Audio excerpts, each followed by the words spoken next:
जिस पर था मुल्क को गर्व वही निकला गद्दार। ईरान ने अपने परमाणु वैज्ञानिक को फांसी पर लटकाया। इस्राएल के मोसाद के लिए कर रहे थे काम। जानेंगे कैसे क्या किया था। और अगली खबर में आपको बताएंगे कंधार में गाजा की तरह अंडरग्राउंड सुरंग क्यों बना रहा है तालिबान, क्या कुछ बड़ा करने की है तैयारी।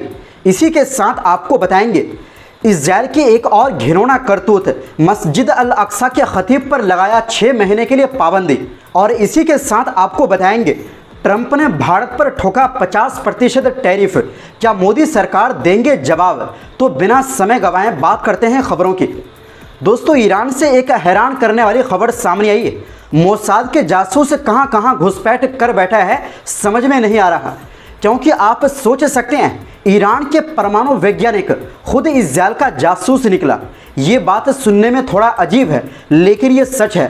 दोस्तों, ईरान ने अपने ही परमाणु वैज्ञानिक रुजवेह वादी को गद्दारी के आरोप में फांसी पर लटका दिया है। ईरान सरकार के मुताबिक सुप्रीम कोर्ट के आदेश पर वादी को फांसी की सजा दी गई है।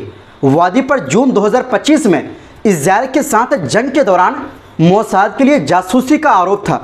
ईरान के सर्वोच्च न्यायपालिका के मुताबिक वादी ने अपने दोस्त और मुल्क के एक परमाणु वैज्ञानिक के बारे में मोसाद को जानकारी दी थी। इसी जानकारी की वजह से उस परमाणु वैज्ञानिक को मोसाद ने मार दिया था। स्थानीय मीडिया के मुताबिक रुजवेह को फरवरी 2024 में गिरफ्तार किया गया था। शुरुआत में उन पर आरोप था कि उन्होंने ईरान के परमाणु केंद्रों की जानकारी इस्राएल से साझा की। रुजवेह पर आरोप था कि जासूसी के लिए उन्होंने कम से कम 5 मौक़ों पर मोसाद के एजेंटों से मुलाकात की थी। ईरान ह्यूमन राइट्स के अनुसार पकड़े जाने से पहले वादी कथित तौर पर तेहरान के परमाणु ऊर्जा संगठन में एक परमाणु विशेषज्ञ के रूप में काम करते थे। गिरफ्तारी के बाद उन्हें सबसे कुख्यात एविन जेल में रखा गया था। ईरान की सुप्रीम कोर्ट की वेबसाइट मीज़ान का कहना है कि वादी की भर्ती मोसाद ने ऑनलाइन तरीके से किया था। वादी मोसाद के ट्रैप में फंसकर सभी गोपनीय जानकारी मोसाद को दी। इस्राएल का कहना है कि उसके जासूस पिछले कई सालों से ईरान में रह रहे हैं। मोसाद की जानकारी के बूते ही इस्राएल ने ईरान के बड़े परमाणु वैज्ञानिकों की हत्या कर दी थी। आपको बता दें कि रुजवेह वादी को ईरान का उभरता हुआ परमाणु वैज्ञानिक कहा जाता था। उन्होंने अपनी शुरुआती पढ़ाई जान यूनिवर्सिटी से की थी। रिसर्च गेट के मुताबिक 2010 में वो अमीर कबीर यूनिवर्सिटी चले गए, जहां से परमाणु से संबंधित विषयों की उन्होंने पढ़ाई की। वादी ने इसके बाद परमाणु कार्यक्रम को लेकर शोध करना शुरू किया, मतलब रिसर्च करना शुरू किया। वादी ईरान खोदरो समूह, तेहरान पॉलिटेक्निक, राष्ट्रीय परमाणु सुरक्षा केंद्र में बतौर शोधकर्ता काम कर चुके हैं। परमाणु कार्यक्रम पर वादी का 10 से ज़्यादा शोध मॉडल प्रकाशित हो चुका है। वहीं दूसरी ओर दोस्तों, गाजा की तरह ही अफगानिस्तान में सुरंग बनाने का काम बड़े पैमाने पर चल रहा है।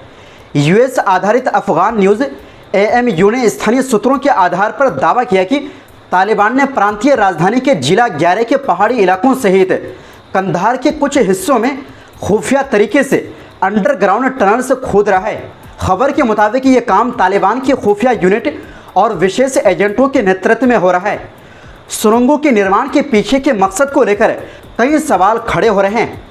हालांकि तालिबान ने कोई सार्वजनिक ऐलान नहीं किए, लेकिन प्रोजेक्ट की जानकारी रखने वाले 2 सूत्रों ने बताया कि सुरंगों का निर्माण संभवतः हथियार, गोला बारूद और बड़ी मात्रा में नकदी रखने के लिए किया जा रहा है। सूत्रों ने बताया कि खुदाई उन इलाकों के पास हो रही है जहां अप्रैल में एक शक्तिशाली विस्फोट हुआ था।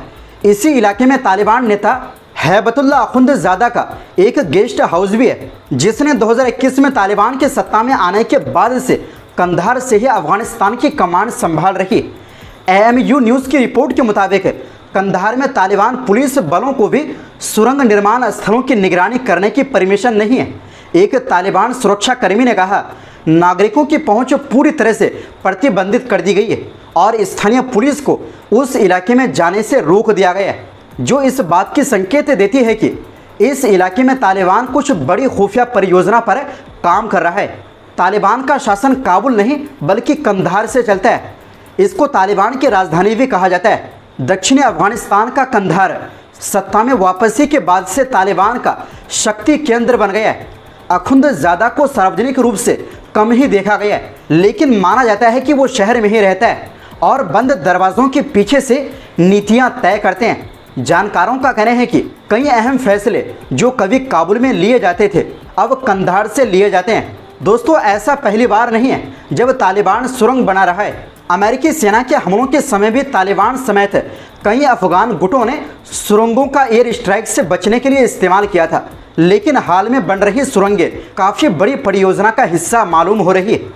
कंधार की बढ़ती किलेबंदी ने इस चिंता को और गहरा कर दिया है कि तालिबान कहीं अपनी राजधानी काबुल से शिफ्ट कर कंधार ना ले जाए। वहीं दूसरी ओर दोस्तों, बुधवार 6 अगस्त को इजरायली कब्जे वाली सरकार ने यरूशलेम के मुफ्ती शेख मोहम्मद हुसैन को 6 महीने तक अल अक्सा मस्जिद से दूर रहने का आदेश दिया है, जिसे मुफ्ती साहब ने नाइंसाफ़ी बताया है। यरूशलेम की गवर्नर ऑफिस ने फेसबुक पर बताया कि पुलिस के एक सीनियर अधिकारी अमीर अरजानी ने यह फैसला लिया है। ये आदेश तब जारी किया गया जब मुफ्ती की 8 दिन की पिछली पाबंदी ख़त्म हुई। दरअसल शेख मोहम्मद हुसैन को 25 जुलाई को अल अक्सा मस्जिद से गिरफ्तार किया गया था। उन्होंने उस दिन जुमा की नमाज में खुतबा दिया था, जिसमें उन्होंने गाज़ा में फ़िलिस्तीनियों को भूखा रखने की इजरायली नीति की आलोचना की थी। उन्होंने अल जज़ीरा से बातचीत में बताया कि वो पिछले 55 सालों से अल अक्सा में खिदमत कर रहे हैं, जिनमें से 43 साल तक उन्होंने बतौर खतीब यानी खुतबा देने वाले सेवा दी और अब वो मस्जिद के निदेशक के तौर पर काम कर रहे हैं। उन्होंने इजरायल के इस फैसले को ज़बरदस्ती और नाइंसाफ़ी बताया और कहा कि ऐसे फैसले हमें अल अक्सा मस्जिद की हिफाजत और उसकी आवाज़ उठाने से नहीं रोक सकते। अपनी बात ख़त्म करते हुए उन्होंने साफ कहा, अल अक्सा में हमारा हक़ है और हम हमेशा उसके रक्षक और अमानतदार बने रहेंगे। वहीं दूसरी ओर दोस्तों, अमेरिकी राष्ट्रपति डोनाल्ड ट्रंप ने भारत पर 25% एक्सेट्रा टैरिफ लगाने का ऐलान कर दिया है। उन्होंने बुधवार को इससे जुड़े एक एग्जीक्यूटिव ऑर्डर पर साइन किए। ये आदेश 27 अगस्त से लागू होगा। इससे पहले उन्होंने 30 जुलाई को 25% टैरिफ का ऐलान किया था। अब अमेरिका की तरफ से भारत पर कुल 50% टैरिफ लगेगा। ट्रंप ने रूसी तेल खरीद की वजह से भारत पर यह एक्शन लिया है। इससे एक दिन पहले उन्होंने कहा था कि भारत रूस के साथ व्यापार करके यूक्रेन के खिलाफ रूसी वार मशीन को ईंधन देने का काम कर रहा है। इस वजह से अमेरिका को सख्त कदम उठाने की ज़रूरत है। ट्रंप ने बुधवार के एग्जीक्यूटिव ऑर्डर में लिखा है, भारत सरकार प्रत्यक्ष या अप्रत्यक्ष तरीके से रूस से तेल आयात कर रही है। ऐसे में अमेरिका में दाखिल होने वाले भारत के सामानों पर 25% का एक्स्ट्रा टैरिफ लागू होगा। ये टैरिफ 21 दिन बाद से लागू होगी। हालांकि कुछ खास परिस्थितियों में इस टैरिफ से छूट भी दी जाएगी, जैसे कि यदि कोई सामान पहले ही समुद्र में लद चुका है और रास्ते में है, या यदि वो कुछ खास तारीख से पहले अमेरिका में पहुंच चुका है। दोस्तों, इससे पहले मार्च 2022 में अमेरिका ने एक आदेश जारी कर रूसी तेल और उससे जुड़े उत्पादों के अपने देश में आयात पर पूरी तरह रोक लगा दी थी।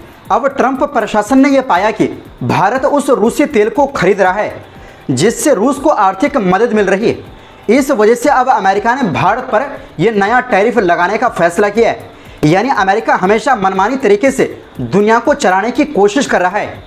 कौन क्या करे, किससे खरीदारी करे, किससे ना करे। अब सवाल ये कि क्या चीन की तरह मोदी सरकार भी अमेरिका पर जवाबी टैरिफ लगाएंगे। तो दोस्तों, फिलहाल के लिए इस रिपोर्ट में बस इतना ही। फिर मिलते हैं एक नई रिपोर्ट्स के साथ। ऐसे ही मध्य पूर्व और दुनिया भर की खबरें देखने के लिए चैनल को सब्सक्राइब ज़रूर करें। बहुत बहुत शुक्रिया। खुदा हाफिज़।